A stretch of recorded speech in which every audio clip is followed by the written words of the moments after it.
তুমি যদি ভেবে থাকো আমাকে বিয়ে করছো জন্য আমার উপরে অধিকার খাটাবে, আবার পরীক্ষায় ভালো নাম্বার করবে, তাহলে জীবনের বড় ভুল করবে। আমি তোমাকে একদম স্বামী হিসেবে মানতে পারছি না। তুমি আমার স্টুডেন্ট হয়ে গেছো, সেখানে তোমাকে আমি স্বামী হিসেবে কিভাবে মেনে নিব? আমাকে কি আপনার বাচ্চা লাগে নাকি? আর আমি অলরেডি ভালো স্টুডেন্ট, আমার কারো সাহায্য লাগে না। আমি নিজের যোগ্যতায় A+ পেয়েছি, বুঝতে পারছেন? আর আপনাকে কে বলছে আমাকে স্বামী হিসেবে মেনে নিতে? সরেন, ঘুমাতে দেন। আয়ান কথাটা বলে নদীর শাড়ির আঁচল সরিয়ে দিয়ে শুয়ে পড়ল। নদী আয়নের দিকে তাকিয়ে ফুঁসতে লাগলো। নদী মুখ ভেঙচি দিয়ে ঘুরে শুয়ে পড়ল। আয়ান নদীর দিকে ঘুরে নদীর পিঠের দিকে তাকিয়ে ভাবতে লাগলো। পোকা নিয়ে এসে পিঠের ভিতরে ছেড়ে দিলে কেমন হবে? খুব দেমাগ দেখাই বেআইন করতি। বেশি ভাব নিলে ভাব ভেঙে দিব। এতদিন আপুর জন্য কিছু বলি নাই, এখন কিছু বললে খবর আছে। ওয়েট, আরামে ঘুমানো বের করছি। আয়ন ইচ্ছে করে নদীকে পিছন থেকে জড়িয়ে ধরল। নদী চমকে উঠল সামনের দিকে ঘুরতে। আয়ান নদীর বুকে মাথা দিয়ে ঘুমানোর ভান করতে লাগলো। নদী আয়ানকে সরিয়ে দেওয়ার চেষ্টা করতে লাগলো। আয়ান একটু নড়ে আরও শক্ত করে জড়িয়ে ধরল। নদী রেগে বলল, তুমি কি জেগে আছো নাকি? ইচ্ছে করে আমাকে জড়িয়ে ধরছো নাকি? আয়ান, ছাড়ো বলছি। আয়ান কিছু না বলে চুপচাপ ঘুমানোর ভান করতে করতে ঘুমিয়ে গেল। নদী ভাবতে লাগলো। ঘুমিয়ে মনে হয় গেছে। উফ। নদী আয়নকে আর না সরিয়ে দিয়ে ওর হাতের উপরে হাত রেখে ঘুমিয়ে গেল। সকালে আয়নের ঘুম ভাঙলে দেখে নদী ওর বুকে মাথা দিয়ে ঘুমিয়ে আছে। আয়ন ভাবতে লাগলো, কাজটা হইল কি? আমি তো ওনার বুকের উপরে ঘুমিয়ে গেছিলাম, এই আবার আমার উপরে কখন ঘুমালো? আয়ন নদীর কোমরের দিকে চোখ গেলে আয়ন আস্তে আস্তে নদীর কোমরের উপর হাত দিয়ে সুড়সুড়ি দিতে লাগলো। নদী ঘুমের ঘরে চুলকাতে লাগলো। আয়ন মিটিমিটি করে হাসতে লাগলো। আয়ন আবার দিতে যাবে, সাথে নদী বিরক্ত হয়ে উঠে পড়ল। দেখে আয়ন ঘুমিয়ে আছে। আয়নকে জড়িয়ে ধরে শুয়ে আছে। নদী আস্তে আস্তে আয়নের হাত সরিয়ে দিয়ে খাট থেকে উঠে পড়ল। নদী আলমারির কাছে গিয়ে শাড়ি বের করে ওয়াশরুমে চলে গেল। আয়ন এক চোখ খুলে দেখে নদী নাই। আয়ন লাফ দিয়ে উঠে ভাবতে লাগলো, উফ, ওই বেডা বিয়ে করে নিয়ে যাওয়া বাদ দিয়ে গার্লফ্রেন্ড নিয়ে পালাইলো, আর ওর হবু বউ আমার কপালে চলে আসলো। কচু, যদি কোনো দিন সামনে পাই লাথি মারবো পিছনে, বজ্জাত পোলা। আয়ান কথাগুলো ভাবছিল। তখনই ফ্রেশ হয়ে নদী ওয়াশরুম থেকে বের হয়ে দেখে আয়ন কিছু নিয়ে ভাবছে। আয়ানকে দেখে নদী বলে ওঠে, ওই কি ভাবো এত? নদীর কণ্ঠ শুনে আয়ন পিছনে তাকিয়ে বলে, কিছু না। আয়ন কথাটা বলে উঠে আলমারি থেকে শার্ট প্যান্ট বের করে নদীর মাথা থেকে তোয়ালে খুলে নিলে। নদী রাগী লুক নিয়ে তাকিয়ে কিছু বলবে, সাথে সাথে আয়ন ঠোঁটে কিস করে দিয়ে বলে, জামাই কোনো কিছু নিলে রাগ করতে হয় না। তোমাকে তো আমি। কিস করবেন নাকি? নদী থাপ্পড় মারতে যাবে, সাথে সাথে নদীর হাত ধরে আরেক হাত দিয়ে কোমর চেপে ধরে টান দিয়ে কাছে নিয়ে এসে দুহাত পিছনে ধরে বলে, এত রাগ ভালো না বউ, তুমি যে হট, তোমাকে তো খালি আদর করতে ইচ্ছে করছে। এতদিন তো বড় হাপু হিসেবে দেখছি, তাই কখনো সেইভাবে তোমার দিকে তাকাই নাই। এখন তোমাকে দেখে আমি পুরো ফিদা হয়ে গেছি। ভেজা চুলে তোমাকে অসাধারণ লাগছে। তোমাকে দেখে নেশা লেগে যাচ্ছে। আয়নের কথা শুনে নদী ধাক্কা দিলে আয়ন সাথে সাথে দেওয়ালের সাথে ঠেকে গেল। নদীর দিকে হাসি দিয়ে কিছু বলার আগেই নদী বলে উঠল, ছি, তোকে ভদ্র নম্র ভেবে এসেছি। এতদিন তোকে নিয়ে কত প্রশংসা করছি সবার কাছে, আর তুই সবার সামনে নিজেকে যেভাবে প্রেজেন্ট করস, আসলে তো তুই তেমন না। কতটা নোংরা তুই! তোর জায়গায় আমি থাকলে আমি তো কখনোই এভাবে কথা বলতাম না। কথা বলা তো দূর, তাকাতামও না। আমি তোর কলেজের ম্যাম, তোর উচিত আমাকে সম্মান করা। আমাকে দেখলে তোর লজ্জা পাওয়া উচিত। আর আমাকে তুই বলস আমি হট? নদীর কথা শুনে আয়ন নদীর হাত ধরে টান দিয়ে নিজের সাথে জড়িয়ে নিয়ে বলে, মাই ডিয়ার ম্যাম, ভুলে যাচ্ছেন আপনি আমার স্ত্রী। আমি মেয়ে না যে শরম পাবো। আমার বউকে আমি যা ইচ্ছে বলবো, এইটা আমার ব্যাপার। আপনি কলেজে ম্যাম, বাসায় আমার বউ, এটাই আপনার পরিচয়। ছাড় বলছি। আর তোর বউয়ের পরিচয় নিয়ে আমার থাকা লাগবে নাকি? ভুলে যাস না, এটা আমার বাপের বাড়ি। তোকে এখানে আমার বাবা আশ্রয় দিয়েছে বলে থাকতে পারতেছিস। এখন আমার শ্বশুর বাড়ি, আমি এখন নিশ্চিন্তে থাকব। আগে ভাবতাম আমার ভাগ্য অনেক খারাপ, আমার বাবা মা নাই, আমার বোন আমাকে বড় করছে, অনেক কষ্ট অভাবে বড় হয়েছি, অনেক অভিযোগ ছিল, এখন আর নাই। আপনার মতো হট একটা বউ পাইছি, সাথে বড়লোক শ্বশুর বাড়ি। আয়নের কথা শুনে নদী রাগ কন্ট্রোল করতে না পেরে আয়নের মুখে থুতু দিয়ে বলে, তোর বোন কত ভালো, আর তুই মানুষের বাচ্চা হতে পারস না। তোর বোন সহজ সরল, আর তুই হইছস শিয়ানা। অতি উড়া উড়িস না। যদি আমার ফ্যামিলির কেউ বুঝতে পারে তুই আমাকে বিয়ে করছস আমাদের সম্পদের জন্য, আর আমি যদি অভিযোগ করি তুই আমার সাথে বাজে ব্যবহার করস, তুই সবার সামনে যত ভদ্র দেখাস ততটা ভদ্র তুই না, তাহলে তোকে তোর বোনকে ঘাট ধাক্কা দিয়ে বের করে দিবে। আয়ন নদীকে ছেড়ে দিয়ে ওর শাড়ির আঁচল নিয়ে মুখে লাগা থুতুগুলো মুছতে মুছতে বলতে লাগলো, আমি একবারও বলি নাই তোমাদের সম্পদের জন্য তোমাকে বিয়ে করছি। তোমাদের সম্পদে আমি থুতু দেই। আমার পড়াশোনা শেষ হইলে আমি তোমাদের সব ঋণ শোধ করে দিব। নিজে ভালো চাকরি নিয়ে তোমাকে ভাড়া বাসায় থাকবো। আস্তে আস্তে টাকা জমিয়ে নিজস্ব বাড়ি করব। আয়ন কথাগুলো বলে ওয়াশরুমে চলে গেল। আয়ন গোসল করে জামা কাপড় পরে নিল। ওয়াশরুম থেকে বের হয়ে রেডি হয়ে নিচে চলে গেল। সবাইকে সালাম দিল। আয়নের সালামের উত্তর নিল সবাই। নদীর ছোট বোন তুলি বলে উঠল, আরে বেয়াই, আপনাকে তো দেখি আজকে বেশি কিউট আর হ্যান্ডসাম লাগছে। তুলির কথা শুনে নদীর ভাবি রূপা বলে ওঠে, আরে লাগবে না আবার, আমার ননদের আদর পেয়ে সুন্দর হয়ে যাচ্ছে। রূপার কথাগুলো শুনে সবাই হাসতে লাগলো। আয়ন লজ্জায় মাথা পিছনে দিয়ে বলতে লাগলো, না মানে, আচ্ছা ভাবি আপু কোথায়? আয়ান, আপু আমি কি আজকে কলেজে যেতে পারবো নাকি কোনো কাজ আছে? আরে ভাই, নতুন বিয়ে করছো, বউকে সময় দাও, কলেজে গিয়ে কি হবে? হ্যাঁ ভাবি বাজে কথা বলেন না। আমি আয়ানকে কখনোই স্বামী হিসেবে মানব না। আমি সবাইকে বলে রাখলাম আয়ানকে কোনোদিন স্বামী হিসেবে মানব না, তাই আমার সাথে জড়িয়ে ওর বিষয়ে কোনো কথা কেউ বলবে না। নদীর কথা শুনে নদীর আব্বু আম্মু কিছু বলবে তার আগে নদী বের হয়ে গেল। নদীর আম্মু রেগে বলে, দেখলে তোমার মেয়ের কি দেমাক, ওকে যে আয়ান বিয়ে করেছে তাই কথা না, আর সেখানে কত বড় কথা বলল। আয়ানকে স্বামী হিসাবে কখনোই মেনে নিবে না। আর কেউ কিছু বলবে তার আগেই আয়ন নদীর আম্মুর দু কাঁধে হাত দিয়ে ধরে বলে, উফ আন্টি রাগ করেন না, আপনার মেয়েকে পটানোর দায়িত্ব আমার। এমনভাবে পটাবো দেখবেন তখন নিজের মুখে আমাকে স্বামী হিসেবে পরিচয় দিবে। আয়ান, নদীর সাথে পাকনামি যেন করতে যাস না। ওর মাথা ঠান্ডা হলে সব ঠিক হয়ে যাবে। তুই ছোট, তোর সাথে বিয়ে দিয়েছি তাই রাগ করেছে।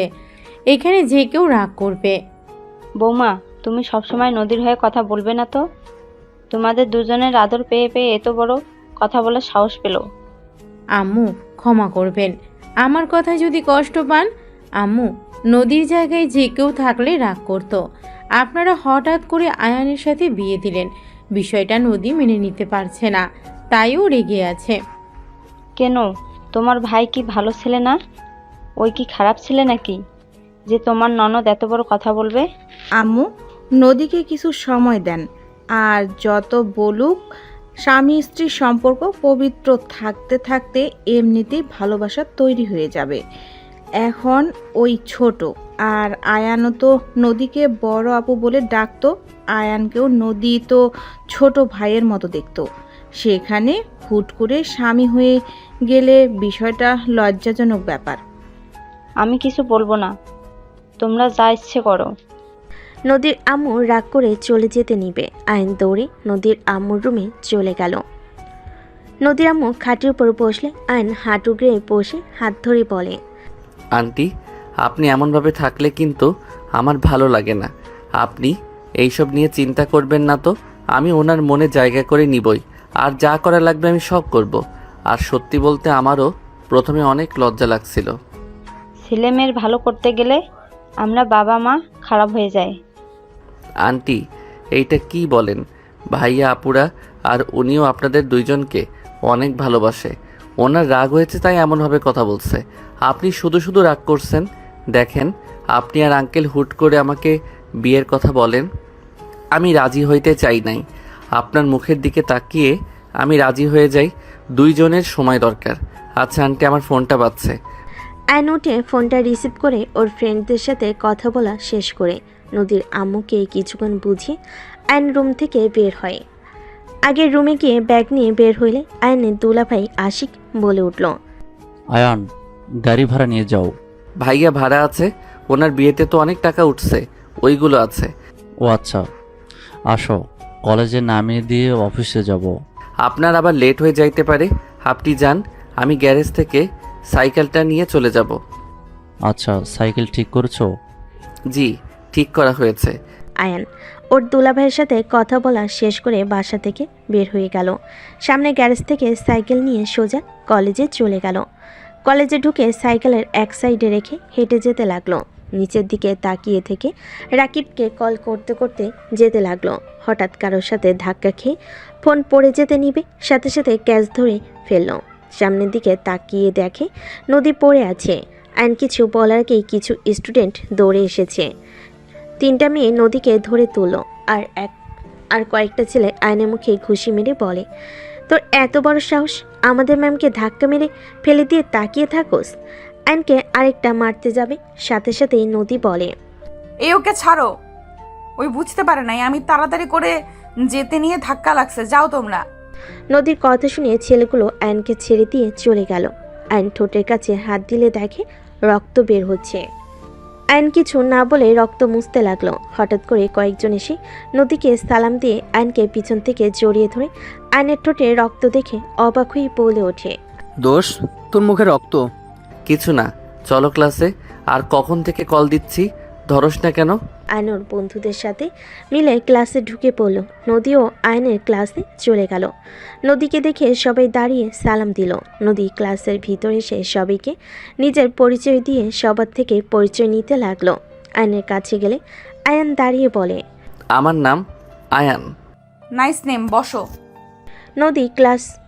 নদী ক্লাস শুরু করতে লাগলো। আয়ন নদীকে মুগ্ধ নয়নে তাকিয়ে থেকে দেখতে লাগলো। নদী মাঝে মাঝে আয়নের দিকে তাকালে আয়নের চোখে চোখ পড়তেই নদী চোখ সরিয়ে নিয়ে ক্লাস করতে লাগলো। নদী ক্লাস শেষ হলে চলে গেল। রাকিব বলে ওঠে, আয়নর বন্ধুদের নিয়ে ক্লাস থেকে বের হয়ে মাঠের ভিতরে গিয়ে ফুচকাওয়ালা মামার কাছে গিয়ে ফুচকা অর্ডার দিয়ে সবাই বসে থেকে আড্ডা দিতে লাগলো।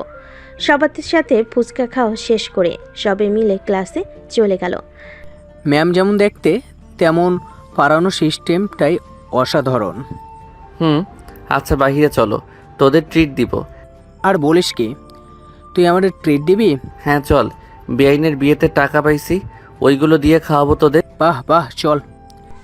1:30 কলেজ ছুটি হইলে আয়নর বন্ধুদের সাথে বের হয়ে গেল। 3টার দিকে বাসায় আসলে আয়নের মুখে কাটা দেখে আতিয়া বলে ওঠে, আয়ান, কি হয়েছে? তোর ঠোঁটের কাছে কাটা কেন? কিছু না আপু। কয়েকটা ছেলের ঘুষি খেয়েছে ভাবি। নদীর কথা শুনে সবাই অবাক হয়ে বলে, কি আয়ান, কি করছোস যে তোকে ওরা মারলো? তুই কি ক্ষতি করেছিলি ওদের? তোর অনেক সাহস বেড়ে গেছে, তাই না? আপু, আমি কিছু করি নাই। আতিয়া মারতে আসবে, সাথে সাথে নদী পানি খাওয়া শেষ করে বলে, ভাবি আমাকে ধাক্কা দিয়ে ফেলে দিয়েছিল, তাই আমার স্টুডেন্টরা ওকে মারছে। কোনো স্টুডেন্টের সামনে শিক্ষিকাকে অসম্মান করলে কি ছেড়ে দেবে নাকি?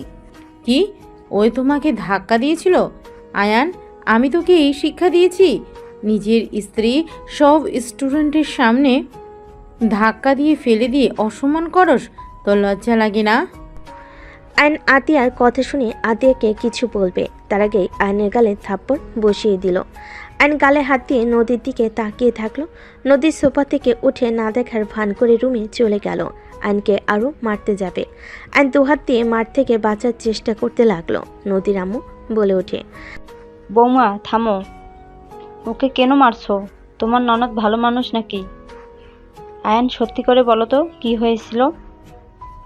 আর তুমি হঠাৎ করে ওকে ধাক্কা কেন দিয়ে ফেললে? আন্টি, বিশ্বাস করেন, আমি ইচ্ছে করে কিছু করি নাই।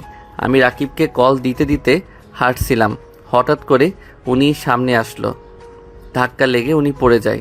তারপর তারপর সব খুলে বলে রূপা বলে, শুধু শুধু আয়ানকে মারলে আফা? আয়ান যাও, রুমে গিয়ে ফ্রেশ হয়ে নাও। আয়ন সোজা নদীর রুমে চলে গেল। নদী আয়নের দিকে তাকিয়ে থেকে ভিলেন মার্কা হাসি দিল। আয়ন কিছু না বলে ব্যাগ টেবিলের উপর রেখে আলমারি থেকে শার্ট প্যান্ট নিয়ে ওয়াশরুমে চলে গেল। গোসল করে বের হলে শার্ট প্যান্ট বারান্দায় মেলে দিল। আয়ন বারান্দায় দাঁড়িয়ে থেকে পাশের বারান্দার মেয়েটার দিকে তাকাতেই মেয়েটা বলে, হাই আয়ান, কেমন আছো? আলহামদুলিল্লাহ, তুমি কেমন আছো? এই তো আলহামদুলিল্লাহ। বউ কই তোমার? শুয়ে আছে। ও আচ্ছা, সন্ধ্যার দিকে ছাদে এসো। আয়ন মেয়েটাকে কিছু বলবে তার আগে নদী পিছনে দাঁড়িয়ে রাইসার দিকে রাগী লোক নিয়ে তাকাতেই রাইসা চলে যেতে নিলে আয়ন বলে, ওই এখন চলে যাচ্ছ কেন? আমার কথা তো শুনে যাবে নাকি? পরে শুনবো। কথাটা বলে চলে গেল। নদী খাটের কাছে চলে গেল। আয়ন কিছুক্ষণ সামনের দিকে তাকিয়ে থেকে রুমের দিকে তাকিয়ে দেখে নদী খাটের উপর পা ঝুলিয়ে বসে আছে। আয়ন রুমে গিয়ে নদীর পাশে বসে আস্তে করে চুলের খোপাটা খুলে দিলে নদী রাগী লোক নিয়ে তাকাতে আয়ন সাথে সাথে অন্যদিকে তাকিয়ে থেকে বলতে লাগলো, কাউকে চুল ছেড়ে দিয়ে থাকলে বেশি সুন্দর লাগে, বাতাসে উঠলে আরও সুন্দর লাগে। আমার মাথার চুল ছেড়ে দিতে বলছি তোমাকে। কই না তো। তাহলে খুললে কেন? দেখতে মন চাইলো তাই। আচ্ছা শুনো, তুমি কি তখন ব্যথা পেয়েছিলে? মানুষ জন্য কিছু বলি নাই। ব্যথা পাইলে কি আর না পাইলেই কি? পাইছো নাকি সেইটা বলো। পাইছি, কি করবি? কোথায় দেখি? কোমরে আর হাতে একটু পেয়েছি। কানার মতো করে হাঁটো। আয়ন নদীর হাত নিয়ে দেখতে লাগলো। আয়নের কাছ থেকে হাত নিয়ে বলে, ছাড়ো। দেখি হাতটা কোথায় পাইছো, দেখা তো যাচ্ছে না। ছাড়ো বলছি। তোমার দেখতে হবে না। দেখাবে নাকি জোর করে কিস করব? বেয়াদব, এখানে ব্যথা পাইছি কি করবি? হ্যাঁ, নদীর কথা শুনে আয়ন দুষ্টামির হাসি দিয়ে বলে, আমি তো ব্যথার জায়গায় কিস করতে চাইলাম, তাহলে কিস করি। আয়ন নদীর বুকের দিকে যেতে যাবে আয়নের মুখ ধরে বলতে লাগলো, আমি রেগে বলছি, একদম কাছে আসবে না, মারবো কিন্তু। রেগে বসে কেউ রোমান্স করার জন্য বুকের দিকে দেখায় নাকি? নিশ্চয়ই তোমার আমার ভালোবাসা পেতে ইচ্ছা করছে, এত লজ্জা পাও না? নদী আয়নের মাথা সরিয়ে দিয়ে লাফ দিয়ে উঠে দৌড়ে রুম থেকে বের হয়ে গেল। আয়ন খিলখিল করে হাসতে হাসতে খাটের উপরে গড়াগড়ি খেতে লাগলো। নদী পিছিয়ে এসে দরজার আড়াল থেকে আয়নের হাসি দেখে নিজের অজান্তে মুখে হাসি ফুটে উঠল। আয়নের ফোন বেজে উঠলে আয়ন কলটা রিসিভ করলো। আসসালামু আলাইকুম। কে? আমি। ও আমার নাম্বার কোথায় পেলেন? আয়ান, বাসায় ফিরে আয় বাবা, আর কত আমাদের শাস্তি দিবি? বাই। আয়ন কল কেটে দিল। আয়নের ফোন বাজতে লাগলো। আয়ন ফোন বন্ধ করে রেখে রুম থেকে বের হয়ে গেল। আয়ন নিচে গেলে তুলি বলে ওঠে, আয়ান, একটু বের হব, তুমি কি আমাকে নিয়ে যাবে? কোথায় যাবে? প্রতিদিন যেখানে যাই সেখানেই। ও আচ্ছা। প্রতিদিন তুই কোথায় যাস রে? ওনার ফ্রেন্ডদের সাথে আড্ডা দিতে যাই। ও তা তুলি, তুই একা যা, প্রতিদিন ওকে নেওয়ার কি দরকার? আয়ান গেলে বান্ধবীরা ফ্রিতে খাওয়াই। তুলি কথাটা বলে হাসতে লাগলো। সবাই ভুল কুচকে তাকায়। নদী বলে ওঠে, মানে কি? মানে আসলে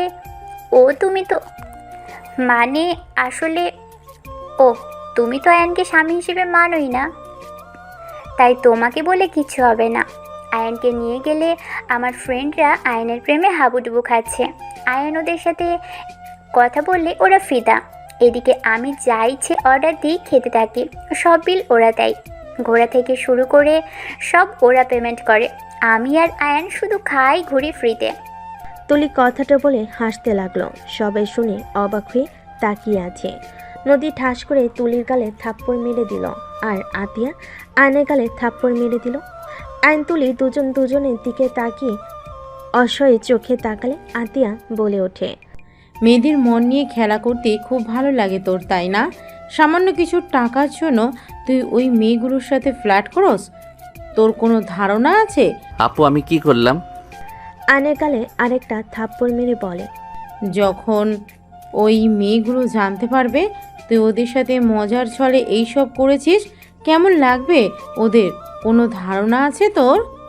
তুলির কথা শুনে নদীর আম্মু অবাক হয়ে বলে, তুই কি করস? মানে তুই জানোস না নিজের রক্তের পরিচয় দিচ্ছিস নাকি?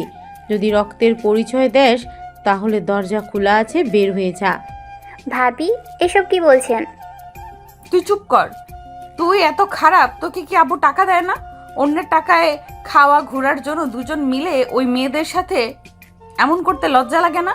আয়ানকে বাদ দিলাম, ওই ছোট, তুই তো ওর বড়, আর একটা মেয়ে হয়ে এসব করতে লজ্জা করে না? আরে আজব তো, আমি এখানে কি করছি? ওদের আমি বারবার বুঝিয়েছি, দেখ আয়ান ছোট, এসব প্রেম প্রীতি বোঝে না, ওর পিছনে ঘুরে লাভ নেই। ওরা উল্টা আমাকে বলে আমি নাকি আয়ানকে লাভ করি, জন্যই নিয়ে আসি না। আমাকে অনেক ধরনের কথা বলতো, তো আমি কি করব? সেখানে ওদের যদি আয়ানের সাথে কথা বলতে ভালো লাগে, আমার কি দোষ? আয়ান তো আর ওদের সাথে খারাপ কথা বলে না। আয়ান কেমন জানি কথা বলে, ওরা মুগ্ধ হয়ে শুনে আর হাসে। ওদের দোষ আমাদের না, ওদের দোষ আমাদের না, আমরা বারবার কইছি তো। আর আমাকে বলেছিল আয়ানকে পটাবে, সেখান থেকে ওদের চ্যালেঞ্জ অনুযায়ী যাই 1 মাস হয়ে গেছে, আয়ানকে কেউ পটাতে পারেনি। আর এমনিতেও আয়ানেরও লাভ আছে, আমি তো দেখি ভাবি। বাহ ভাইয়া, ওকে আসা যাওয়ার যে ভাড়া ওইটা দেয়, ওই সাইকেলে নিয়ে যাওয়ার কারণে ওই টাকা থাকে, ওটা দিয়ে খাই। প্রতিদিনের 50 টাকা হাত খরচ দিয়ে চলে নাকি? কি? বাট আয়ানকে তো 200 টাকা করে দেওয়ার কথা। নদীর আব্বু তো বলে দিয়েছে। আর 150 টাকা কই যায়? আমার কাছে থাকে। আম্মু আমার দোষ নাই, আতিয়া 50 করে দিতে বলে, এর বেশি দিতে না করেছে। আর যখন ওর খুব দরকার হয় তখন যে টাকা জমা থাকে ওইখান থেকে নিয়ে দিয়ে দেয়। বৌমা, এইটা একটু বেশি করে ফেলছো না আয়নার সাথে? অ্যান আতিয়াকে কিছু বলার সুযোগ না দিয়ে উঠে দাঁড়িয়ে পড়ল। আপু, আমি আমার রক্ত পরিচয় দিচ্ছি, তুমি আমাকে এটা বলতে পারলে? ওকে ঠিক আছে, দরজা তো খোলা তাই না? চলে যাচ্ছি, তুমি থাকো। আজ থেকে আমার দায়িত্ব তোমাকে নিতে হবে না। ধন্যবাদ আমাকে 8 বছর লালন পালন করার জন্য। এই ঋণ আমি হয়তো শোধ করতে পারবো না, বাট ভাই হয়ে আমার কর্তব্য আমি পালন করার চেষ্টা করব। আয়ন চোখের পানি গড়িয়ে পড়তে আয়ন মুছে চলে যেতে লাগলো। আশিক নদীর আব্বু রূপা আয়নকে আটকানোর জন্য হাত ধরে আতিয়া বলে ওঠে, আম্মু, রূপা আশিক ছেড়ে দাও, বড় হয়ে গেছে, আমাকে ছাড়া সে অনেক কিছু করতে শিখে গেছে, চলে যেতে দেন। আর নদী ও আয়ানকে স্বামী হিসেবে মানে না, তাই কোনো চিন্তার বিষয় নেই যে ওই চলে গেছে নদী কষ্ট পাবে। বাহ, এইটা হবে। যা চলে। আয়ান, দাঁড়িয়ে আছোস কেন? আতিয়া পাগল হয়ে গেছো নাকি? ওই একা কোথায় যাবে? আর তুমি ওকে ছাড়া থাকতে পারবে নাকি? এই দুনিয়াতে আমরা সারা, তোমাদের কোনো আত্মীয় আছে নাকি? কোথায় থাকবে ওই ভালো জানে, না হলে এত বছর কিছু না, আজ বলে বের হয়ে যাবে। বাহ, বড় হয়ে গেছে তো, যেতে দাও। বৌমা, বেশি বোঝা ঠিক না। আতিয়া আয়নের দিকে ধমকে সুরে বলে, তোকে যেতে বলেছি না? যা, বের হ। দাঁড়িয়ে আমার দিকে কি দেখোস? যা, ভাবতেছ সম্পূর্ণ ভুল, তোকে ছাড়া ভালোই থাকবো, বের হ। অ্যান আশিকের হাত সরিয়ে দিয়ে বের হয়ে গেল। আশিক দৌড়ে আয়নের পিছন যেতে লাগলো। আয়ন কোনো কথা না শুনে বের হয়ে গেল। আতিয়ার চোখের পানিগুলো টলমল করতে লাগলো। রূপা আতিয়ার দিকে তাকিয়ে বলে, বের হয়ে যেতে বলে এখন কাঁদছো কেন? শুধু শুধু ওকে বের করে দিলে। ভাবি, আপনি এমনটা করে ঠিক করলেন না। আয়ন এসব করতে চায় নাই, আমি জোর করেছিলাম। আতিয়া কারো কোনো কথা না শুনে দৌড়ে চলে গেল রুমে। এদিকে আয়ন সিএনজিতে উঠে চলে গেল। আশিক বাসার ভিতরে গেলে নদীর আম্মু বলে, কি হলো, আয়ান আসলো না? না, সিএনজিতে উঠে চলে গেল। আর তুলি ফালতু কাজের ভেতরে ওকে জড়াতে হবে কেন? আমি কি জানতাম ভাবি এত রেগে যাবে? আর এখানে এত রেগে যাওয়ার তো কোনো কারণ আমি দেখি না। নদী থাপ্পড় মালে তুলি চুপ হয়ে গেল। নদী রুমে চলে গেল। তুলি কান্না করতে করতে রুমে চলে গেল। 5 দিন পর। আশিক, আয়ানকে কি খুঁজে পেয়েছো? ওর বন্ধুদের থেকে কোনো খবর পাইছো? 5 দিন পর আতিয়াকে এত উতলা দেখে সবাই অবাক হয়ে তাকালো।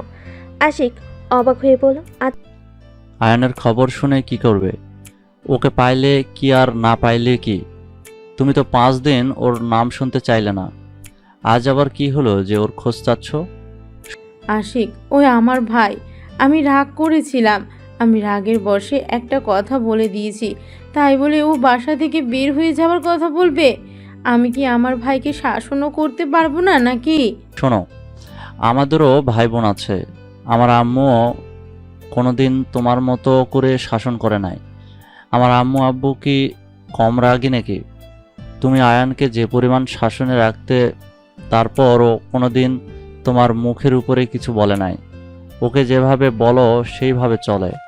ওই ছোট মানুষ তুলির সাথে মিলে একটু মজা করছে, তাতে তুমি ওকে থাপ্পড় মারলে, বের হয়ে যেতে বললে। আমি বুঝলাম না, আমাদের ফ্যামিলি কোনো সমস্যা নাই আয়ানকে নিয়ে, তুমি এত রাগ শাসন কেন করো? তুমি বুঝবে না, অল্পতে খুশি থাকা ভালো, যেটা আমার ভাইকে আমি শিখিয়েছি। হ্যাঁ, আমি মানছি রাগের বশে আমি ওকে বকা দিয়েছি। ওর বোঝা উচিত ছিল আমি ওর ভালোর জন্য ওকে বকাগুলো দিয়েছি। ওই ছোট আর কত সহ্য করবে? এইটাই শাসন বলে না আতিয়া, পাগলামি বলে। আমার ছেলে মেয়েকে তুমি এত শাসন করতে পারবে না। ওরা বাসায় আসলে একদম ওদের উপরে এত শাসন চালাতে যাবে না, বলে দিলাম। Ashiq, just shut up. Ashiq, বৌমার সাথে ঝগড়া করিস না। তুই কি আয়ানের খোঁজ পেয়েছোস? নদী, ওই কি কলেজে আসে না? না, আমি খুঁজেছি, ওকে পাই নাই। ওর ফ্রেন্ডদের জিজ্ঞেস করলে বলে কিছু জানে না। ও সম্পর্কে বেশি ঘাটলে নানা ধরনের প্রশ্ন করবে, তাই আর কিছু বলি নাই। ওর ফ্রেন্ডদের তুমি চেনো নদী? বাট বাসা কই তা জানি না। মনে হয় বস্তির ওইদিকে হবে। ওদের ওইদিকে কয়েকবার যেতে দেখেছি। উফ, কেন যে রাগ দেখাতে গেলাম, ফোনটাও নেয় নাই। আতিয়া কান্না করতে লাগলো। রূপা আতিয়াকে ধরে হঠাৎ করে আতিয়ার কল বেজে উঠল। আয়নের ফোন দেখে কল এসেছে। আতিয়া তাড়াতাড়ি ফোনটা রিসিভ করলো। আসসালামু আলাইকুম, কে? ওয়ালাইকুম আসসালাম আতিয়া। ও আপনি? দেখেন, আয়ানকে আপনারা যদি নিয়ে যেয়ে থাকেন তাহলে আমার ভাইকে ফিরিয়ে দেন। আমার ভাইকে ছাড়া আমি থাকতে পারবো না। আমার ভাইকে ফিরিয়ে দেন। আতিয়া, এসব কি বলছো? আয়ান তোমার কাছে নাই? আপনি এমন অবাক হচ্ছেন, আপনারা ওকে নিয়ে গেছেন। আতিয়া, এসব কি বলো? আয়ানকে আমরা নিয়ে আসি নাই। আমরা তো লন্ডন, আমরা কিভাবে নিয়ে আসবো? আয়ানকে নিয়ে যাওয়ার জন্য এসেছিলাম, আয়ান আসে নাই। তোমার সাথে কথা বলারও সুযোগ দেয় নাই। সত্যি আপনারা ওকে নেন নাই? তুমি নাম্বারটা দেখো। আতিয়া নাম্বারের দিকে তাকিয়ে দেখে বাহিরের দেশের নাম্বার। আতিয়া কান্না করতে করতে বলে, ওকে রাখছি। আয়ান কোথায়? ওর কি হয়েছে? তুমি ঠিক আছো আতিয়া? আয়ানের সাথে কিছু হয়েছে তোমার? আতিয়া, কথা বলো। আতিয়া ফুপিয়ে ফুপিয়ে কান্না করতে করতে বলে, জানি না, আমার উপরে রাগ করে বের হয়ে গেছে। আজ 5 দিন ওর কোনো খোঁজ খবর নেই। আতিয়ার কথা শুনে আয়নের আম্মু থমকে গেল। আয়নের আম্মু বলে, কি বলছো? আমি সেই দিন কথা বললাম, ওই আমার ফোন কেটে দিয়ে ফোন বন্ধ করে দিয়েছিল। ওর বন্ধুদের সাথে যোগাযোগ করো, আমি মানুষ লাগিয়ে দিচ্ছি, তুমি কান্না করো না। আপনার সাহায্য আমার লাগবে না।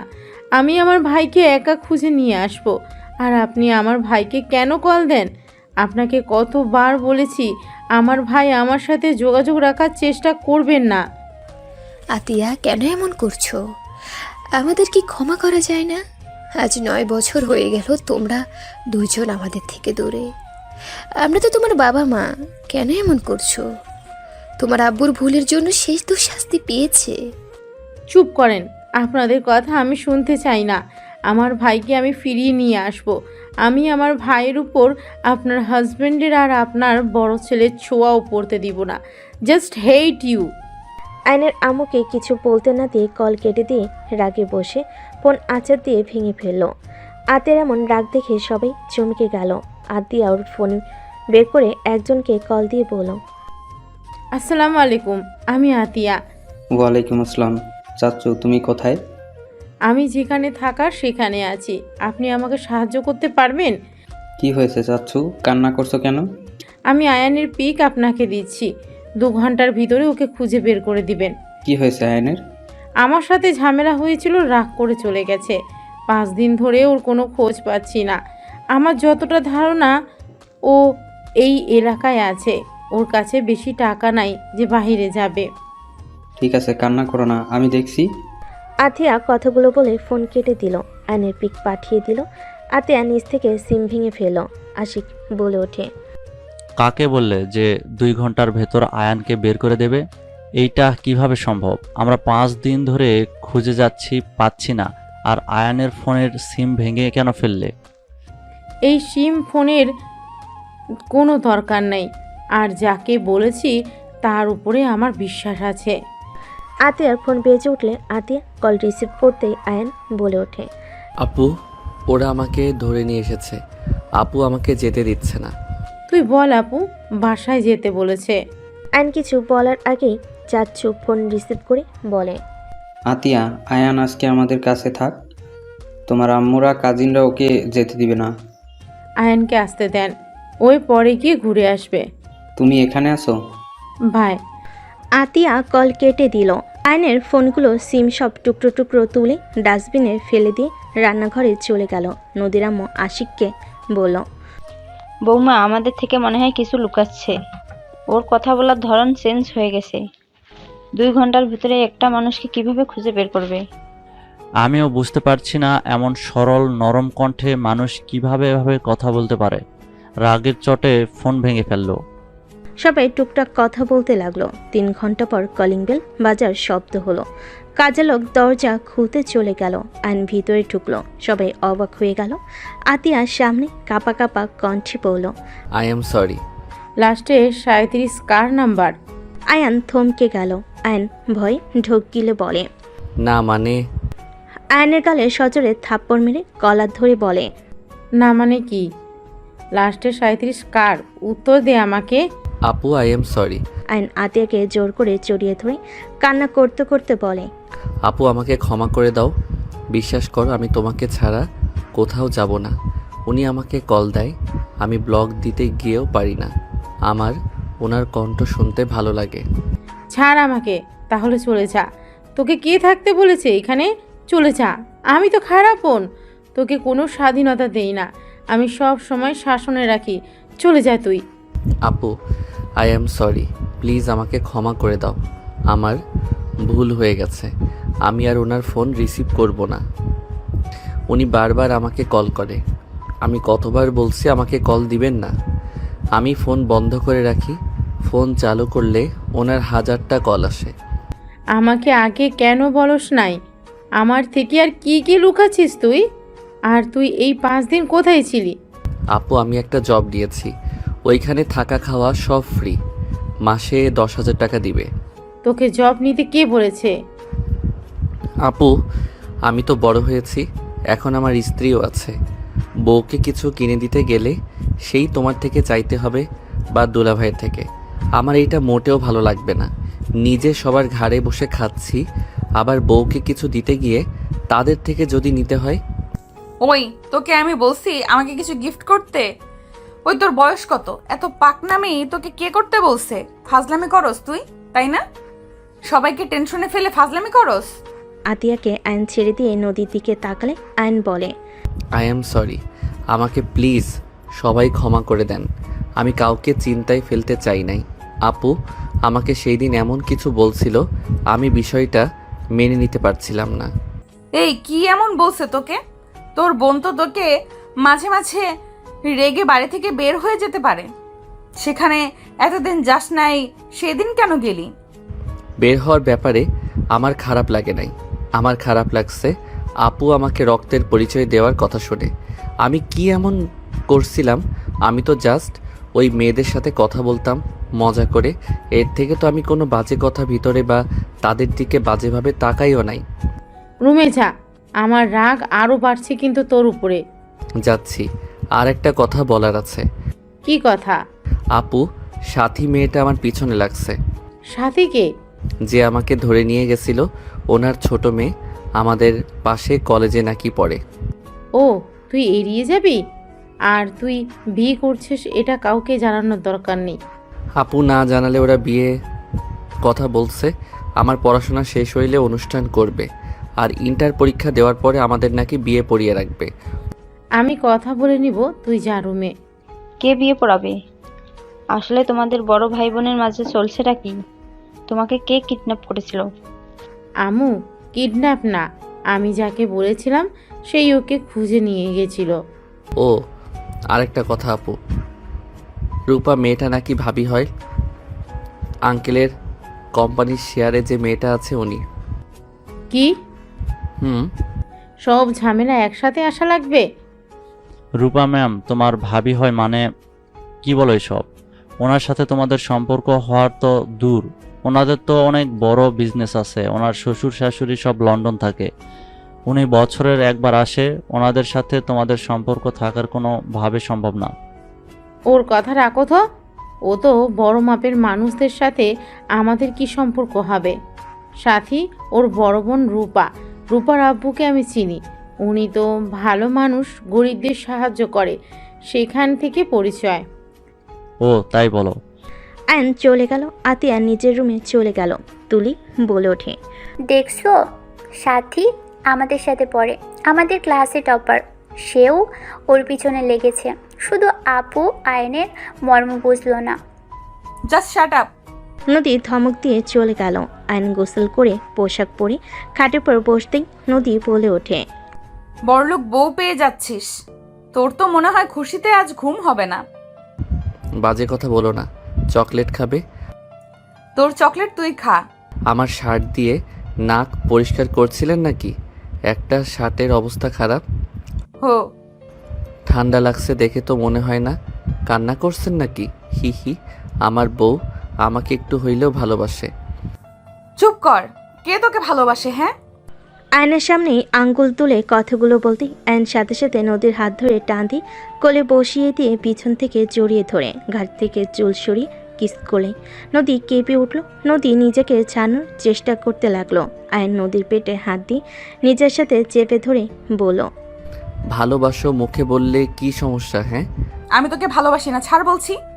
আয়ন নদীকে টান দিয়ে খাটের উপর ফেলে দিয়ে দুই হাত খাটের সাথে চেপে ধরে মুখের কাছে নিয়ে যেতে নিলে নদী নিজেকে ছাড়ানোর চেষ্টা করতে লাগলো। আয়নের নিঃশ্বাস যত মুখের উপর পড়তেছে নদী কেঁপে উঠতে লাগলো। আয়ন ঠোঁটের কাছে গেলে নদীর ঠোঁট জোড়া কাঁপতে লাগলো। আয়ন ঠোঁট জোড়া নিজের দখলে নিয়ে নিল। নদীর চোখ বন্ধ করে ফেল। আয়ন নদীর ঠোঁট জোড়া নিজের দখলে নিয়ে নিল। নদীর নিঃশ্বাস ঘন হতে লাগলো। আয়ন আস্তে আস্তে নদীর শাড়ির আঁচলে হাত দিয়ে সরিয়ে দিতেই হঠাৎ করেই নদীর ফোন বেজে উঠল। নদী ধাক্কা দিয়ে সরিয়ে দিয়ে শাড়ির আঁচল ঠিক করে ফোন হাতে নিয়ে বারান্দায় চলে গেল। আয়ন ভুরু কুচকে তাকিয়ে বিড়বিড় করে বলতে লাগলো, শালা কল দেওয়ার সময় পেল না।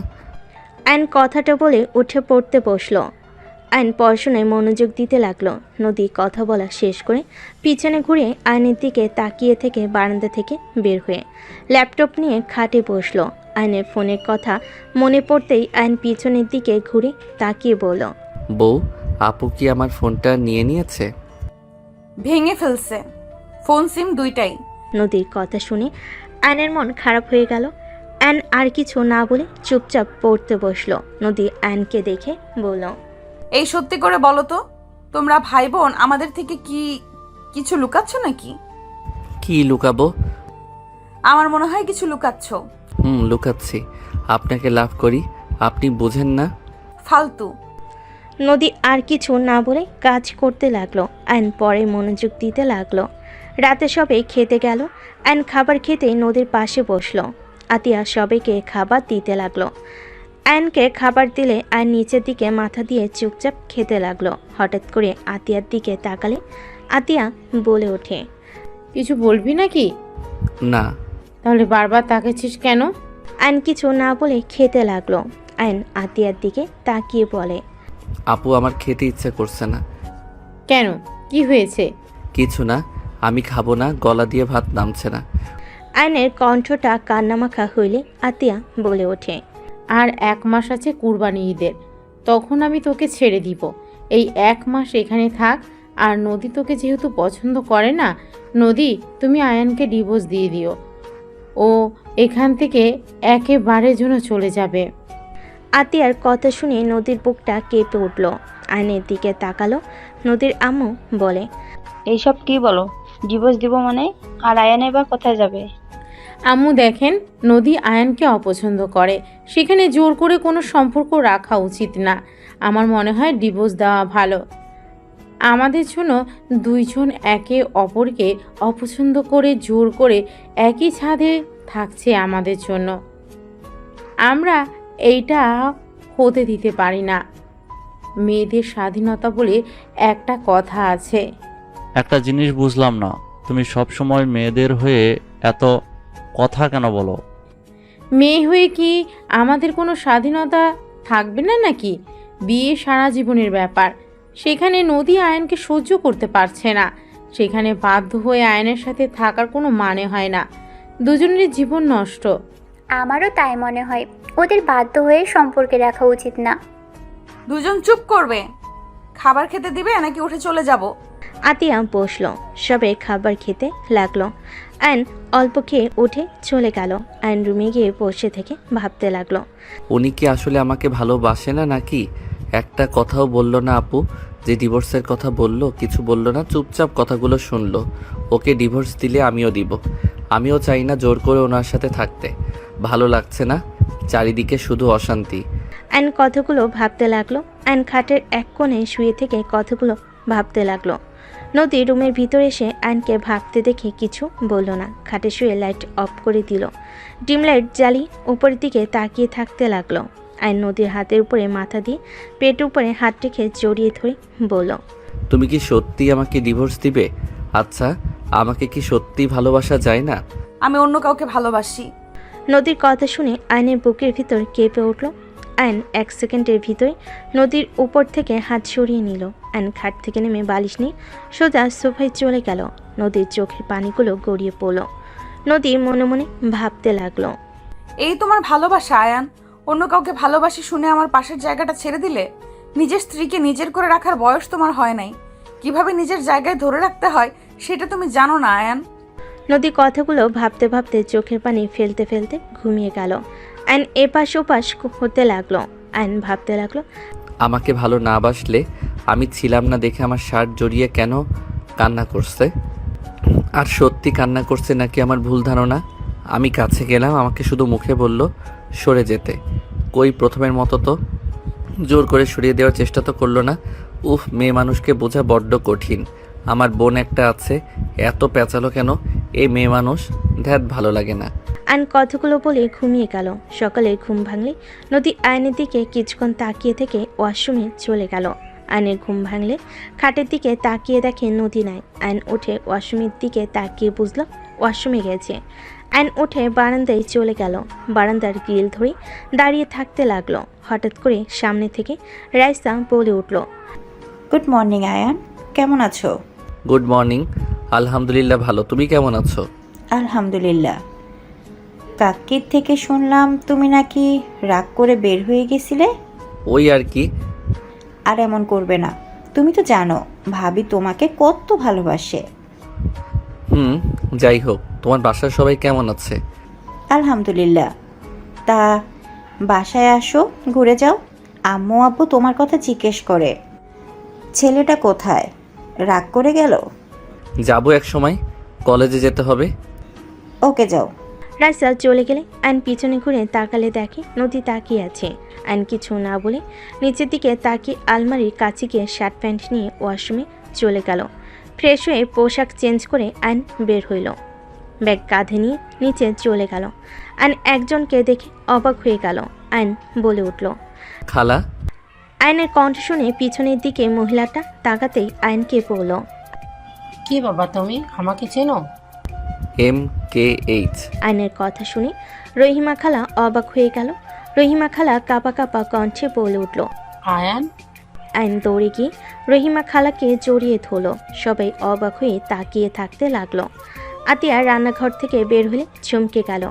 আয়নকে রহিমা খালা সারা মুখে চুমু দিতে লাগলো আর কান্না করতে করতে বলে, আয়ান আব্বু তুমি এখানে আছো?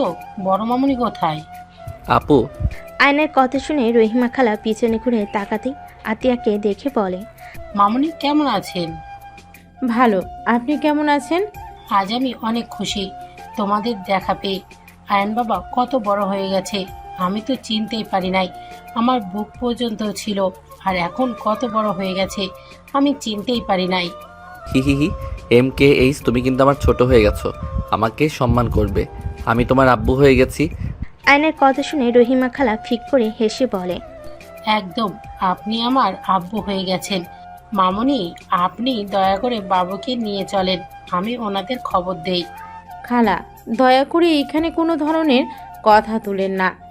আয়ান, কলেজে যাচ্ছিস না? রহিমা, তুই ওদের দুজনকে চিনোস? রহিমা খালা কিছু বলবে তার আগেই আতিয়া বলে, আম্মু, ওনার সাথে আগে পরিচয় ছিল, ওনার সাথে থাকা হয়েছিল, ওনার বাসায় কাজ করতাম তো। ও আচ্ছা। মামুনি, কি বলেন এসব? ঠিক বলছি খালা। কিরে, যাস না কেন? যাব না আজকে। যেতে বলছি, যা। আয়ন আর কিছু না বলে চলে গেল। রহিমা খালা আতিয়াকে বলে, মামুনি, বেয়াদবি মাফ করবেন। আপনি আয়নবাবু এখানেই থাকেন, আমি ওনাদের জানিয়ে দিই, ওনারা আপনাদের ছাড়া ভালো নেই। কে ভালো নাই রে? আপা, তুমি কিছু জানো না ওরা কারা? খালা, প্লিজ চুপ করবেন। রহিমা খালা আর কিছু বলল না। এদিকে আয়ন কলেজে চলে গেল। কলেজ ছুটি হলে আয়ন রাকিবকে বলল, এই যে মেয়েটা আসছে, তুই ওই মেয়েটাকে পটিয়ে নিবি। যদি নিস তাহলে তোর লাইফ সুন্দরভাবে কাটবে। কে ও? এখানে নাম করা বিজনেসম্যানের ভাতিজি। বলিস কি, রায়হান চৌধুরীর ভাতিজি? হ্যাঁ, থাক, আমি যাই। আয়নের সাথে কিছু বলার আগে সাইকেল নিয়ে জোরে চালিয়ে চলে গেল। নদীকে দাঁড়িয়ে থাকতে দেখে আয়ন সামনে গিয়ে বলে, সাইকেলে যাবেন নাকি? নদী কিছু না বলে পাশে রিকশায় উঠে পড়ল। আয়ন আর কিছু না বলে ওর পিছন পিছন যেতে লাগলো। বাসে গেলে নদী সোজা রুমে চলে গেল। আয়নও রুমে চলে গেল। নদী ফ্রেশ হয়ে নিচে চলে গেলে আয়ন ফ্রেশ হতে চলে গেল। ফ্রেশ হয়ে নিচে গেলে আয়ন আতিয়াকে বলল, আপু, আমি একটু বাইরে যাব। MKH, তুমি কতদিন আছো? আছি, আজকেই দিনটাই। MKH মানে কি? নদীর কথা শুনে আয়ন কিছু না বলে চলে গেল। রহিমা খালা হেসে বলে, MKH মানে মিষ্টি খালা। এই আমাকে ছোটবেলা থেকে এটাই বলে ডাকে। ও আচ্ছা। হঠাৎ করে আয়ন দৌড়ে বাসার ভিতর ঢুকলো। সবাই ভুরকুচকে তাকালে আয়ন আতিয়াকে বলল, MKH, আপনি এটা কি করলেন? আপু তো এখন রেগে যাবে। মানে? আপু, আয়নের কথা শুনে সবাই দরজার দিকে তাকাতেই থমকে গেল। সবাই ঢোক গিলতে লাগলো। নদীর আব্বু দৌড়ে গিয়ে বলতে লাগলো, ম্যাম স্যার, আমাদের এই গরিবের ঘরে আপনারা প্লিজ ভিতরে এসে বসেন। এইভাবে উত্তেজিত হবেন না, আমরা সাধারণ মানুষ, আমাদের দয়া করে এভাবে ট্রিট করবেন না। আর পাঁচটা মানুষকে যেইভাবে দেখেন সেইভাবেই দেখেন। স্যার, ম্যাম, আপনারা বসেন। আশিক ভালোভাবে সোফা পরিষ্কার করতে লাগলো। তুলি দেখে অবাক হয়ে বলল, ম্যাম, আপনি? আমি তো বিশ্বাসই করতে পারছি না। আমি আপনার অনেক বড় ফ্যান। আপনার সাথে ছবি তোলা যাবে? আপনি আমার আইডল। আমি আপনার মতো বড় বিজনেসম্যান হতে চাই। শিওর, ইনশাল্লাহ আমার থেকে ভালো করবে তুমি। তুলি আয়নের আম্মুর সাথে ছবি তুলতে লাগলো। আয়নের আব্বু আম্মু বসলো। রহিমা খালা বলে ওঠে, ম্যাম বাবু। আয়নের দিকে তাকাতেই আয়নের আম্মু চোখের পানি ধরে রাখতে পারল না। আয়নের দিকে উঠে যেতে আতিয়া আয়নকে টান দিয়ে নিজের কাছে দাঁড় করিয়ে বলে, আয়ান, যেখানে যাচ্ছিলি সেইখানে যা। মামুনি, বাবুকে কেন সরিয়ে দিতে চাইছেন? খালা, আপনি কাজটা মোটেও ঠিক করেন নাই। আর খালা, টাকার কাছে বিক্রি হয়ে গেলেন। মামুনি, প্লিজ আমাকে মামুনি বলবেন না। বৌমা, আমার বোনের সাথে এরকম ব্যবহার করছো? যাও, ওনাদের জন্য শরবত বানিয়ে নিয়ে আসো, গরমের সময়। আতিয়া চলে গেল আয়নের আব্বু আম্মুর জন্য শরবত বানিয়ে নিয়ে আসতে। খালা এগিয়ে গেলে আতিয়া হাত সরিয়ে দিয়ে বলে, মা হয়ে টাকার কাছে বিক্রি হয়ে গেছেন। আপনাকে দেখে আমার ঘৃণা হচ্ছে। আমার একটা মেয়ে মারা গেছে, এখনো আমার আরো সন্তানেরা আছে, তাদের ভবিষ্যৎটাকে নষ্ট করে দিতে পারি না। আতিয়ার আগে কিছু না বলে শরবত বানিয়ে বের হইল। রহিমা খালা আতিয়ার পিছন পিছন যেতে লাগলো। আতিয়া দুজনকে শরবত দিয়ে বলল, শরবত খেয়ে তিনজন বের হয়ে যান। আতিয়া, কি বলো? তোমার কোনো ধারণা আছে কাদের সামনে কথা বলছো? ম্যাম স্যার, দয়া করে কিছু মনে করবেন না। আতিয়া, বেশি করে ফেলছো কিন্তু। সমস্যা নাই, আপনারা ওনাকে কিছু বলবেন না। ম্যাম, কত ভালো। ওনাদের এত সম্মান করার কি আছে? আমরা মানুষ, ওনারাও মানুষ, মাথায় তোলার কোনো মানে হয় না। আশিক রাগে আতের হাত ধরে রাগী লুক নিয়ে তাকাতে রহিমা খালা তাড়াতাড়ি করে আশিকের হাত ধরে কিছু বলবে, সাথে সাথেই আতিয়া বলে, খালা ছাড়েন, আমার হাজবেন্ড আমার সাথে যেমন ইচ্ছে তেমন ব্যবহার করবে, হাত ছাড়েন ওর। আর আপনার ম্যাম স্যার নিয়ে এখান থেকে যান। উনি তোমার হাজবেন্ড? জি মিসেস রাহেলা চৌধুরী, উনি আমার হাজবেন্ড, আর ওনারা আমার শ্বশুর শাশুড়ি, আর ওই দুটা আমার ননদ। এইটাই আমার দেবরের বউ রূপা। তাই আমি চাচ্ছি না আপনারা দুইজন আমার শ্বশুর বাড়িতে বসে থাকেন। আয়নের আব্বু বলে ওঠে, আতিয়া প্লিজ আমাকে ক্ষমা করে দাও, প্লিজ তোমরা আমাদের সাথে চলো। আতিয়া রেগে বলে, অসম্ভব, আপনাদের সাথে আমরা কেন যাব? আপনারা চলে যান, আমাদের দয়া করে বিরক্ত করবেন না। আমরা আলহামদুলিল্লাহ অনেক সুখে আছি, প্লিজ চলে যান। আতিয়া, আর কত শাস্তি দিবে আমাদের? রহিমা তো আমাদের ক্ষমা করে দিয়েছে, সেখানে তুমি কেন আমাদের ক্ষমা করতে পারছো না? টাকা দিয়ে সব কিনতে পারবেন, আমাদের ভাই বোনকে টাকা দিয়ে কিনতে পারবেন না, বুঝতে পারছেন? আয়নের আব্বু বলে ওঠে, দেখো তোমার শ্বশুরের কোম্পানি লসের দিকে যাচ্ছে, তুমি আর আয়ান যদি আমাদের ক্ষমা করে আমাদের সাথে আসো, তাহলে আমি আশিকের কোম্পানির বড় করার সব কিছু দিয়ে দেব। দরকার হলে তোমাদের কলেজের ওইখানে যে কোম্পানি, ওটাই আশিককে দিয়ে দেব। আয়নের আব্বুর কথা শুনে আতিয়ার আগে সামনে থাকা ফুলদানি এক আছাড়ে ভেঙে ফেল আর রাগে চিল্লায়ে বলে ওঠে, আপনি আমার স্বামীকে লোভ দেখান, আপনার কোম্পানি আপনার কাছে রাখেন। দয়া করে এখান থেকে তিনজন যান। আপনারা যদি বেশি বুঝেন, আমি আয়ানকে নিয়ে এখান থেকে চলে যাব। আপু, এই চুপ, তুই এখানে একটা কথা বলবি না। আপু আফিয়া আরুষ এসেছে, শান্ত হও। আতিয়া আফিয়া আরুষকে দেখে চুপ হয়ে গেল। দুজন দৌড়ে এসে নদীকে জড়িয়ে ধরল। আফিয়া বলে, ফুপ্পি, তোমরা দুইজন এখানে কার সাথে আসলে? আঙ্কেল আমাদের রেখে গেছে। মামা, তোমাকে কল দিলাম, ফোন বন্ধ কেন? ফোন সিম ভেঙে ফেলছে তোমার আম্মু। আসসালামু আলাইকুম। আপনাদের তো আমি ম্যাগাজিনে দেখেছিলাম আপনারা আমাদের বাসায়। ওয়ালাইকুম আসসালাম। আয়নের আম্মু আফিয়া আরুষকে জড়িয়ে ধরে সারা মুখে চুমু দিতে লাগলো। দুজন অবাক হয়ে তাকিয়ে থাকতে লাগলো। আফিয়া বলে ওঠে, আপনারা এত বড় মানুষ হয়ে আমাদের আদর করছেন।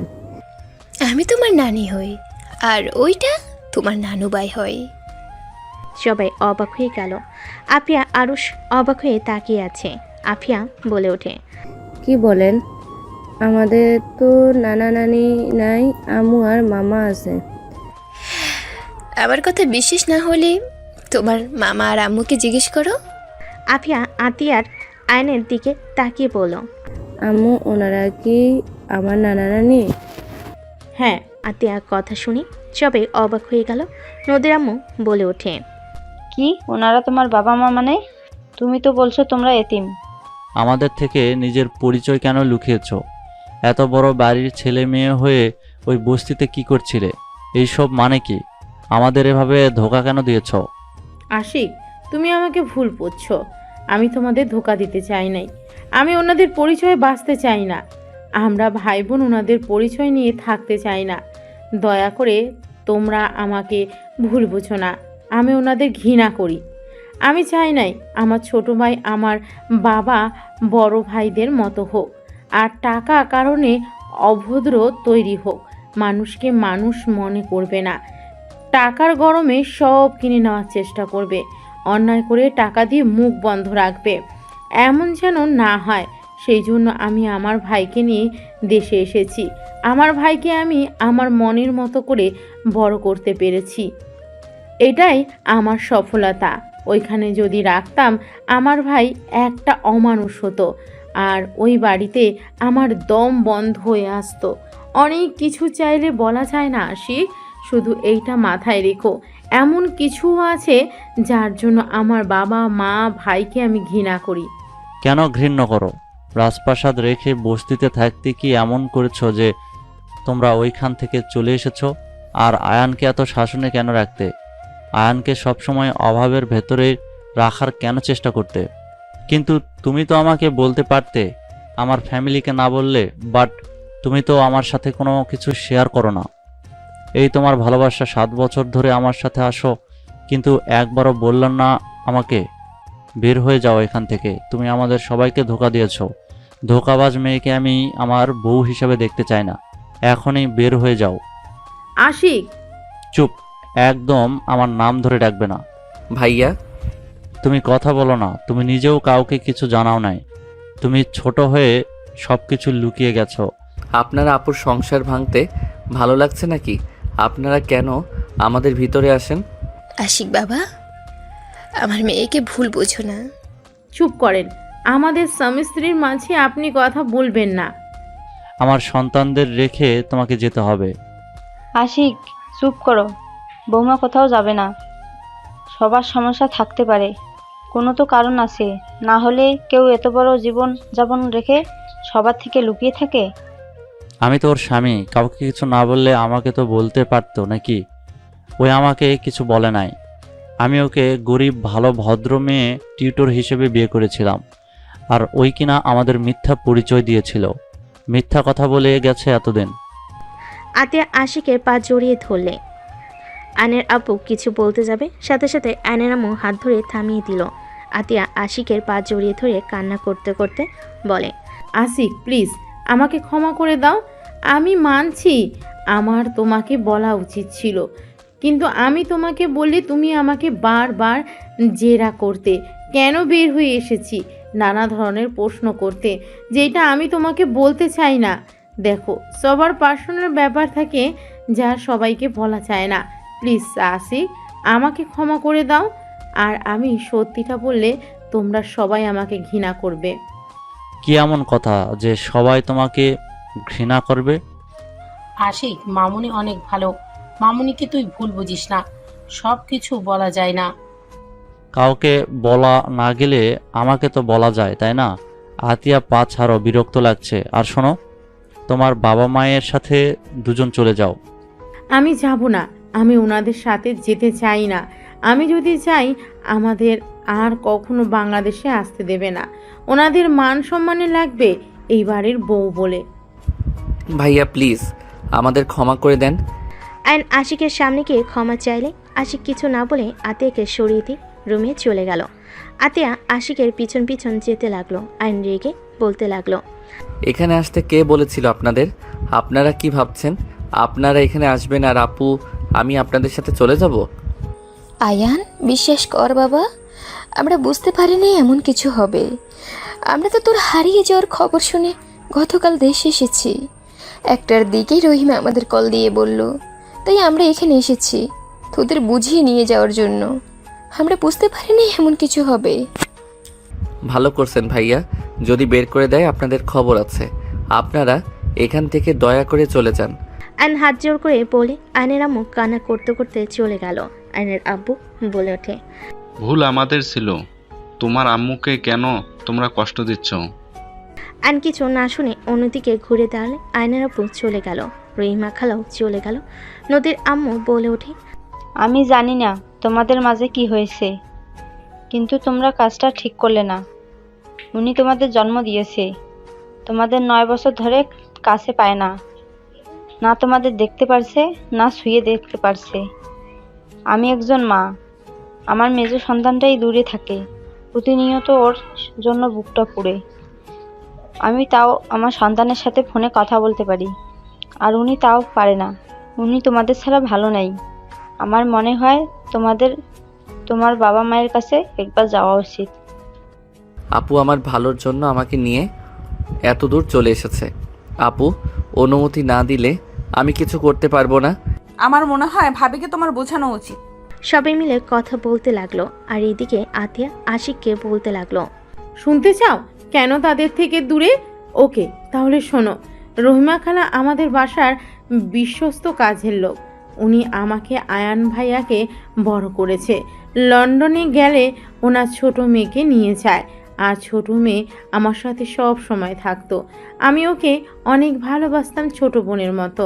ভাইয়াও ছোট মেয়েটাকে একা পেয়ে রেপ করেছিল। মেয়েটা সহ্য করতে না পেরে মারা যায়। আতিয়ার কথা শুনে আশিক যেন থমকে গেল, চোখ কপালে উঠে পড়ল। আশিক বলে ওঠে, কি রুমি ধর্ষণ হয়েছিল? ওই অ্যাক্সিডেন্ট করে মারা যায় নাই? আর ওই যখন ধর্ষণ হয় তুমি কোথায় ছিলে? ওটা মিথ্যা কথা ছিল। আমি আমার ফ্রেন্ডদের সাথে 7 দিনের ট্যুরে গেছিলাম। আর ট্যুরে গেলে আয়ান রুমি জন্য কিছু না কিছু আনতাম। সেই দিন ওর জন্য গিফট নিয়ে আসলে ওকে খুঁজলে কেউ কিছু বলে না, সবাই চুপচাপ হয়ে থাকে। আয়ান ছোট মানুষ দৌড়ে এসে আমাকে জড়িয়ে ধরে বলে, আপু, রুমি আপুকে তো ভাইয়া আকাশে তাড়া করে দিয়েছে। কাউকে বলো না আমি তোমাকে আসতে বললাম, বললে ভাইয়াকে পুলিশ ধরে নিয়ে যাবে। কথাগুলো শুনে আমার হাত পা ঠান্ডা হয়ে যাচ্ছিল। আমি চিৎকার করলে পরে জানতে পারি সব কিছু।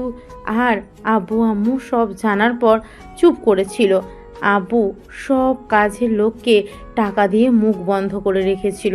রইমা খালা পাগল হয়ে গেছিল প্রায়। ওনাকে নিয়ে আমি থানায় যেতে চাইলে উনি আমার সাথে থানায় যায় না। টাকা দিয়ে রুমির মৃতটা অ্যাক্সিডেন্ট বলে চালিয়ে দেয়। আতিয়া কান্না করতে লাগলো, আশিকের দিকে তাকিয়ে বলে, তাহলে বলো ওই ফ্যামিলিতে কিভাবে থাকবো? ছেলে এত বড় অন্যায় করলো, অথচ বাবা মা কিছু বলে নাই, চুপ করে থাকছে। আর আমাকে মুখ বন্ধ রাখতে বলছে। আমাকে রুমে বন্দি করে রেখেছিল। আম্মু পর্যন্ত আমাকে হুমকি দেয়, সেখানে বলবে ওদের পরিচয় সবাইকে জানাই। আজও কেউ জানে না যে রুমির মৃত্যু সত্যিটা। এইটা আমাকে তিলে তিলে কুড়ে খাচ্ছে। আমার নিজের ভাই হলে কি হবে? ওর শাস্তি পাওয়া উচিত ছিল। আর খালা আজ টাকার কাছে বিক্রি হয়ে গেছে। যা দেখতে পারছো সব আমার বাবার টাকায় করছে। তার বাকি সন্তানদের কথা ভেবে রুমির সাথে অন্যায় ভুলে গেছে। আমার সাথে শুধু থাকতো, তাতে আমি রুমিকে ভুলতে পারি নাই। আর উনি মা হয়ে টাকার কাছে বিক্রি হয়ে গেল। আতিয়া কান্না করতে লাগলো। আশিক আতিয়াকে জড়িয়ে ধরল বুকের সাথে। আশিক আতিয়ার মাথায় চুমু দিল। আতিয়া বলতে লাগলো, ভাইয়া অনেক মেয়েদের জীবন নষ্ট করেছে। আমার তাতে ওকে দেখতে ইচ্ছে হতো না। লাস্টে রুমির সাথে যা করেছে সেইটা মেনে নিতে পারি নাই। আর বাবা মাকে তার হয়ে কথা বলতে দেখে পরে আর উপায় না পেয়ে আয়ানকে নিয়ে আমি পালিয়ে দেশে চলে আসি। আমি চাই না আয়ানও ভাইয়ার মতো হয়ে যাক। এখন বলো আমি কি খুব অন্যায় করেছি? যারা অন্যায়কে অন্যায় মনে করে না, আমার ঘৃণা হয় ওনাদের দেখলে। সেখানে তাদের পরিচয়ে কেন চলবো বলতে পারো?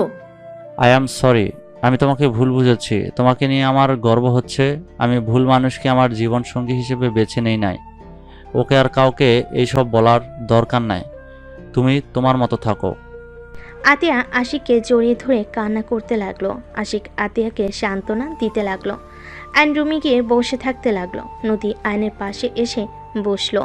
আইন নদীর দিকে তাকিয়ে আবার নিচের দিকে তাকালো। নদী আইনকে বলল, আমার মনে হয় তোমার ফ্যামিলির সাথে তোমার থাকা উচিত। ওনার চোখের পানি মিথ্যা ছিল না। তোমাদের হারানো ব্যথা তার চোখের পানিগুলো স্পষ্ট দেখা যাচ্ছিল। সেই তোমাদের আম্মু, সেই কখনোই তোমাদের ক্ষতি চাইবে না। আমারও ইচ্ছে করে আম্মুর কাছে যেতে, কিন্তু আমি আপুকে কষ্ট দিতে পারবো না। ভাবিকে কাছে গিয়ে বোঝাও, দেখো বাবা মা কতদিন বাঁচবে। যদি তাদের সাথে শেষ পর্যন্ত না থাকতেই পারে, তাহলে সন্তান হয়ে জন্ম নিয়ে কি লাভ হইলো? ফ্যামিলির সাথে বাঁচতে শিখতে হয়। সবাই মিলেমিশে থাকার মাঝে আনন্দ আছে। দেখো না আমাদের ফ্যামিলি একসাথে থাকে, কত মজা হয়। এভাবে দূরে দূরে থাকলে কি কোনো মজা আছে বলো? আমি কি করব? আমার মাথায় কিছুই ঢুকছে না। মাথা ব্যথা করছে, ঘুমাবো। আইন উপর হয়ে শুয়ে পড়ল। নদী আয়নের দিকে কিছুক্ষণ তাকিয়ে থেকে ভাবতে লাগলো, তুমি আমাকে ছেড়ে চলে যাবে। ভাগ্যিস তোমার প্রতি ভালোবাসা প্রকাশ করি নাই, করলে আজ আরো বেশি কষ্ট পেতে হইতো। নদীর চোখের কোণায় পানি গড়িয়ে পড়তেই মুছে নিল। সন্ধ্যার দিকে ঘুম ভাঙলে চোখ খুলে দেখে নদী ওর পাশে আদর্শা হয়ে বসে আছে। আইন নদীর কোলে মাথা দিতেই নদী চমকে উঠল। আইন জড়িয়ে ধরে বলল, তুমি কি আমার উপরে ভাইয়ার মতো রাগ করছো? আমি রাগ করলেই কি আর না করলেই কি আয়ান? আমি তো আর তোমার কেউ না। নদী, তুমি আমার স্ত্রী। তুমি কি আমাকে ভালোবাসতে পারবে না? আমি কি তোমার ভালোবাসা পাওয়ার যোগ্য না? তুমি বড়লোক ঘরের ছেলে, আমাদের সাথে তোমার যায় না। তুমি বিয়ে করলে বড়লোক দেখে বিয়ে করবে। তুমি আমার গার্লফ্রেন্ড না, নদী, তুমি আমার বিয়ে করা বউ। বউ গার্লফ্রেন্ডের মধ্যে অনেক পার্থক্য। আমি তোমাকে খুব তাড়াতাড়ি ডিভোর্স দিয়ে দিব। ও সরি, তুমি তো অন্য কাউকে ভালোবাসো। আমাকে ডিভোর্স দিয়ে তার কাছে চলে যাবে নাকি? তোমাকে যখন ওই লোকটা বিয়ে করলো না, তখন তুমি তোমার বয়ফ্রেন্ডকে বিয়ে করতে পারো নাই?